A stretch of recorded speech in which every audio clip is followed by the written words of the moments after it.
Ta-da! So yes, my name is Christina Olevano. The official title is Principal Court Analyst. That says nothing about what my actual job is. My unofficial title is Equal and Access to Justice Coordinator for the 6th Judicial District. And the 6th Judicial District covers 10 counties. So my office, like where I'm based out of, is Binghamton, which is where our district office is located, but my responsibility is for all 10 counties, which does include Tompkins, and you don't care about the other ones, probably. You can ask me later if you do, but there's 10 total. So what my role really is to do is to help promote people getting access to court services and looking at different ways that can happen and needs to happen across our district.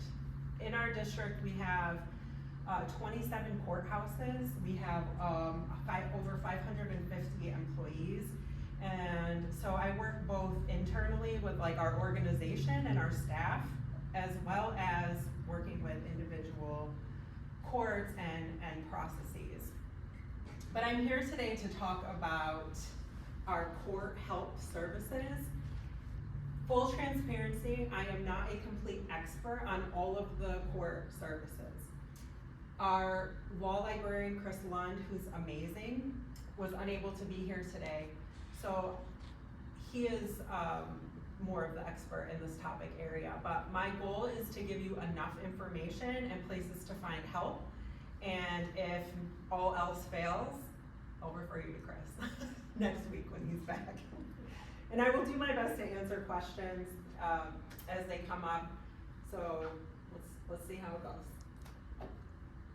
So we have court help centers throughout our district.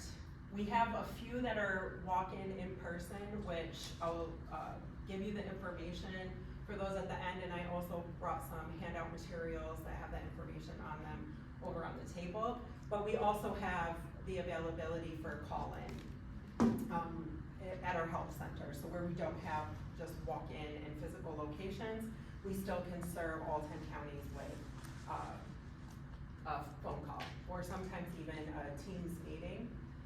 Chris or our other library staff will even sometimes do a Teams meeting to help walk somebody through a situation.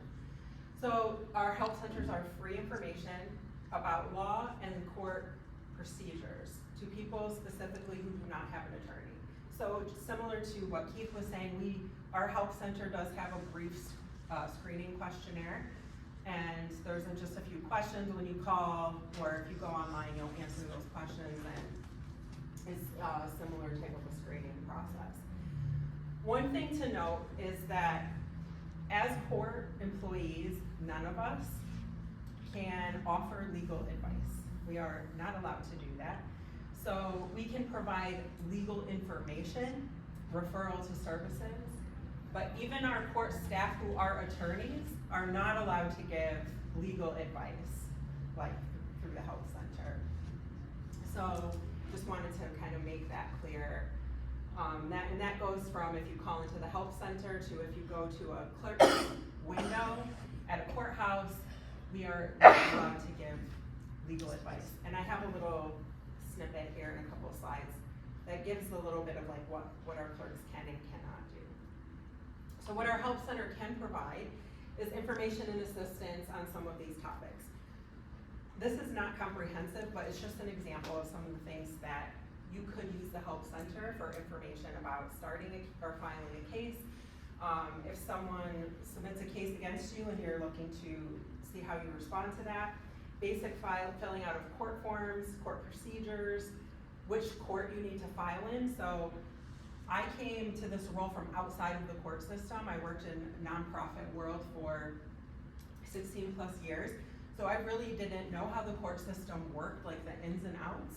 And it can be confusing even just to know what court handles what issues and situations. So the help center could even you could call and say, I don't even know where to take this issue, and they can guide you to the right place and the right forms that you need. And also we do some referrals to other resources, like I said. So our law libraries, like we do have law libraries throughout our district and throughout the New York State court system. In Broome County, we have a law library. There's a law library here in Tompkins County as well, in the county courthouse. So the law libraries, they do a lot of stuff, but what is important for you to know is that you have use of that library. You can go into that library and use it for free. There's all kinds of legal books and services in that library. Some of them that New York State court system pays for the access to those services.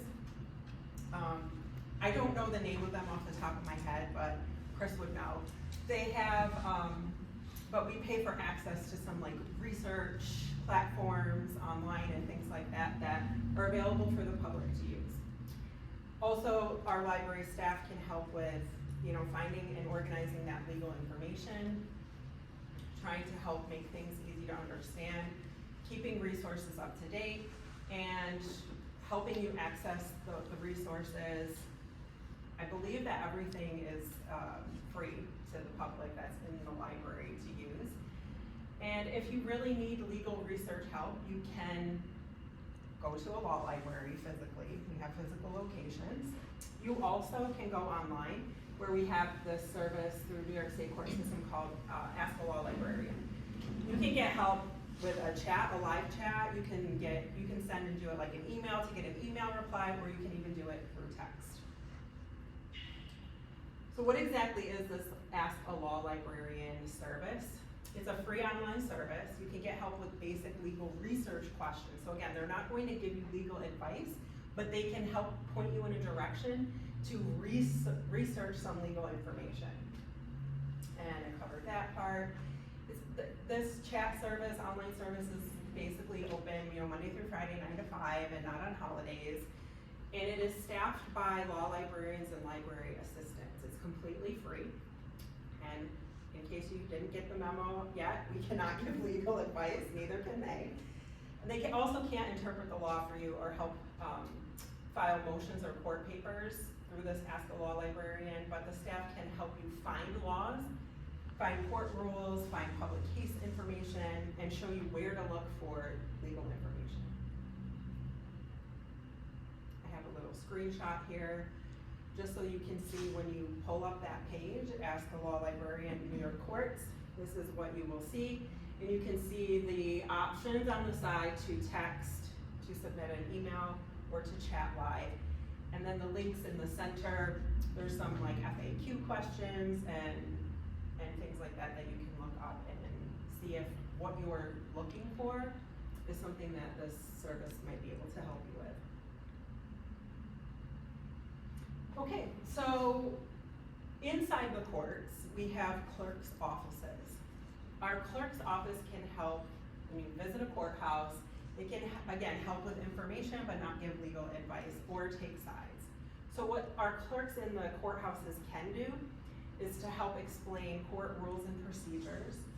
They can share information about public cases and court records, give copies of laws and past rulings, provide court forms and instructions. So if you don't have access to a printer, for example, going to the courthouse, the forms would be printed out for you. They'll give them to you with the instructions. You can even sit there and hand them back to them while you're there. Most of our courthouses have some space where you can sit down at a desk or a table or even in a separate room to fill out your papers so that you don't have to make multiple trips. And obviously if you're not in the right place, they'll try to help refer you to the right office for more help. But what our clerks cannot do, tell you what to do in your case, give legal advice or opinions, predict what the court will decide. If a case or information is sealed or private, they're not allowed to give out that information, and they can't physically fill out forms for people. However, they can look at a form and say, you need to provide more information about this, or you left these things blank and they need to be filled out. So they can, if you go there to fill out your form and hand it back to them, they can look over it and just sort of you know, if there's something missing or missing information that's going to prevent the form from being filed and accepted, they can guide you in the right direction. So we also have something called alternative dispute resolution. So this refers to different ways that people can resolve disputes without a trial. Again, I'm not an expert in this area. We do have a law department in our district office that serves the 6th District. And we do have somebody, her name's Jamie Smith. She's our main ADR contact person and mediator.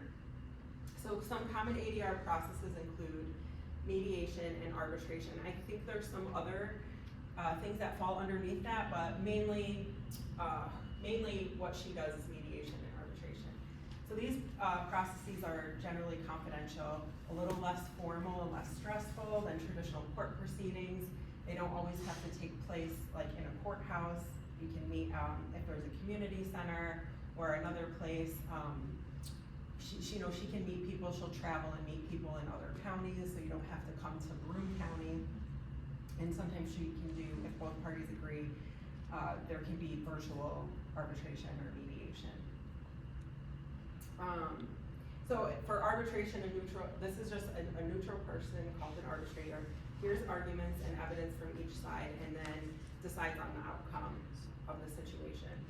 So similar to like a judge, but I'm not sure exactly what the difference is or what would qualify for somebody to be in arbitration. But I know that she will work a lot with like families and or people who know each other in cases and try to get an outcome determined without having to take it to the actual court. And then mediation, a neutral person, the mediator, helps parties try to reach a mutually acceptable resolution of the dispute. Not deciding the case, but helping the parties to communicate so that they can try to settle the dispute themselves. And this is another situation that can be helpful when it's like family members or neighbors or business partners, people who know each other. I know she does a lot with family matters, divorce, and things like that through mediation. And I do have a handout for some of our ADR stuff on the table over there with a QR code that leads you to more information. And I also have my card there, so if you're not finding what you're looking for and you email me and say, hey, you were talking about this, mediation and I didn't find it online and I'd like to learn more, I can definitely connect you with our law department and they would be able to help answer your questions and guide you in the right direction with that. Okay, so here's a little bit about some of our other free court services. Some of our courts have waiting rooms for children, so child care centers. It's always depending on staff and availability. So you would want to definitely call the court location ahead of time and see if there's, hours or age requirements, and that's going to vary from court to court. A lot of times it's contracted with other community agencies to provide that service. So it can vary, but it's good to know that it's, in some places it is an option and you can call and check on that. We have an online e-filing help service. This resource center, there's a resource center that can help you e-file papers in our electronic filing system. That way you don't have to go into the court at all. There's only certain things that qualify for electronic filing, certain cases and case types. The resource center can help guide you to, I think I put a screenshot so you could see, but for unrepresented litigants, meaning somebody who doesn't have a lawyer representing them, and there's certain walkthrough questions that you can go through on the page to determine if you can e-file for what you're looking for. Also, what's important to know is that each court has a contact person to help them make accommodations for people with special needs. So if somebody needs special accommodations for some sort of disability, we have people in our courts that work to try and make that happen, to to the best that we can, making a reasonable accommodation. There's not a charge for that. What did I do with my water? I'll get you one. Yeah. That can help make arrangements for that. So, for example, I know in Chemung County, one of the courthouses there is considered like a historical landmark, and it does not have an elevator. So, if somebody had court there, they wouldn't be able to have access to that building very easily if they had a wheelchair or a walker or something like that. So, calling ahead for your case, letting them know, they can actually move the case to one of our other facilities in Chemung that has accessibility. And also a free court service that we have is interpreters. So these interpreters are available if you don't speak English or are hearing impaired. We have interpreters available in over 100 languages, including sign language. It's really important to ask for an interpreter as early as possible, just so that we can accommodate the, if somebody needs to go to court or even needs help, like understanding and filling out papers or forms that they've received. And so I left the number there for the chief clerk's office you can call your chief clerk's office or you can call our state office to get more assistance with that.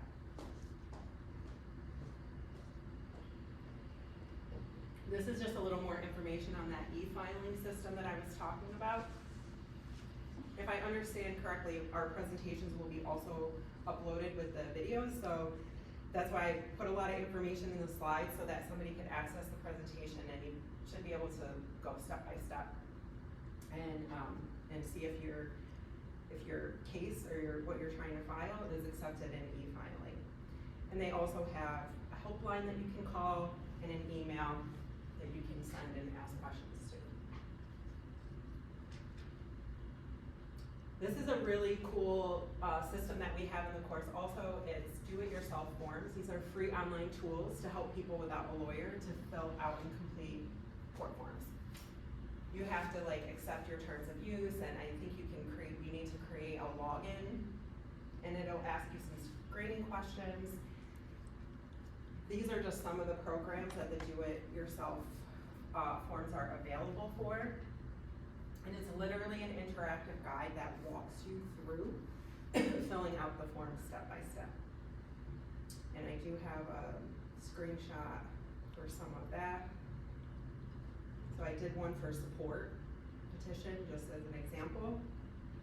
You see where it says start, you would click on a support petition, and it would lead you to this do-it-yourself form program and start the process.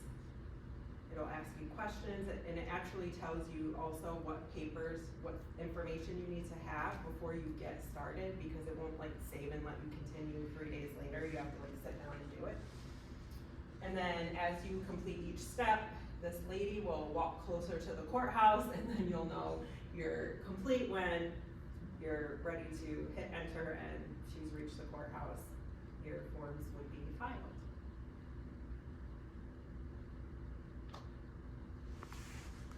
We also have, this is a general court help page. You can access all of the things that I've been talking about as far as ask a law librarian, do-it-yourself forms, e-filing from this court help page. And then it has just a lot of links to other helpful information.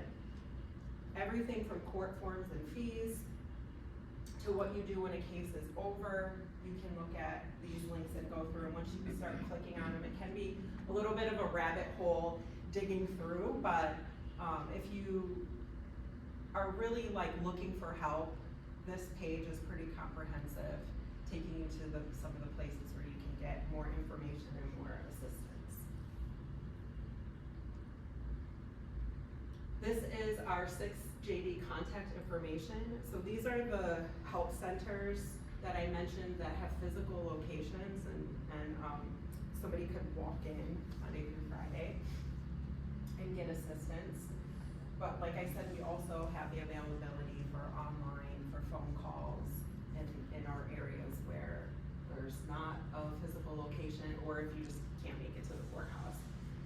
And I know that Chris has even done Teams meetings to help people, like if you need to jump on a Teams meeting, schedule one, share screen, and he'll walk somebody through like, you know, a question or a form, as to the extent that he's able to.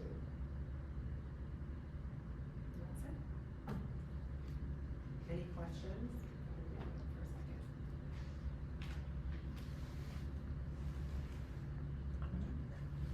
I specifically have used the help desk before, so my question is kind of specific. You have different categories for people who don't have attorneys to click under and to access forms that can assist them with cases. But what do you do when, like, a specific circumstance and there isn't a form already created or specific to like our area? Because a lot of the forms are specific to New York. The heading and all of that, it's like already printed that it's like Queens or just somewhere weird. So how do you fix that? So, as far as the do-it-yourself forms, they are limited because it's a pretty extensive process to get those do-it-yourself online forms created. And across our whole state, we have one person who has the capability of creating those forms. So whatever is there for the do-it-yourself, I think she always is working on other ones, but we never know when she's gonna be able to, because she has other roles and responsibilities too. It's not her only job. So as far as those go, there's not really a lot of, like, what is there and what's available when you click on the do-it-yourself forms. It's just what's available for now. And so if what you needed wasn't on that do-it-yourself site, you would wanna call the courthouse or call the help desk and find out where you get the right form for. Some of the forms are, I know that some of the forms are tricky in that they are labeled, you know, like they might have been created in New York City, and then sometimes somebody puts it on the website and it's not like a general blank form. But usually if you call our 6th JD help desk, I know that we have specific forms on our 6th district website that, you know, somebody from the help center should be able to direct you to find the right one that you need. Okay, I got one more. It said landlord tenant somewhere on the thing. It's like a landlord tenant in the forms. Why is it that there is only information for a landlord to sue a tenant, but not a tenant to sue a landlord? I honestly don't know. I think that there are some forms for tenant action. Not a lot. Like there's literally nothing on that website for it. It's like there's nothing. There's just nothing. For it to be a website catered for people who don't have access to stuff, it's like it's the unspoken thing of a tenant suing a landlord. There's plenty of stuff on there for the landlord, but there's only one form, I believe, for the tenant, and it's like in response to an action from the landlord. Yeah, I honestly, I don't know, but if you do take my card and you email me that question, I can try to find out the answer, or if there's something that's not here that I'm missing, and if I can get it to you, I will. Okay.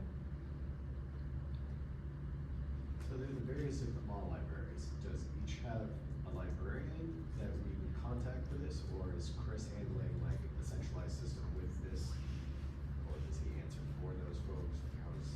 Yeah, so Chris is like our head librarian, so he is the centralized like source for a lot of this. But in our walk-in locations, we do have librarians or library assistants available for help. Yeah, he's in Broome County, but so he doesn't he does travel, but I mean, he's not in all the locations like rotating. We have other people in those physical spaces to help out.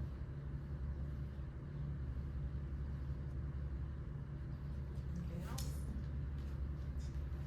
Well, thank you so much. And I'm a private attorney. I frankly use a lot of these resources myself. I needed to look at small estates the other day and figure out what was going on with those. I don't usually practice in the States, but these are great primers to give you the basic legal knowledge. So it's a really important resource that you're doing.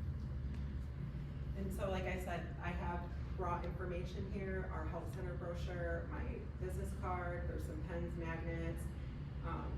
There's a little bit of information about the ADR process. So please feel free to take things. Don't hesitate to reach out, email me, contact me if there's a question that you're thinking of that you don't wanna ask right here out loud. Please feel free to email, and I will do my best to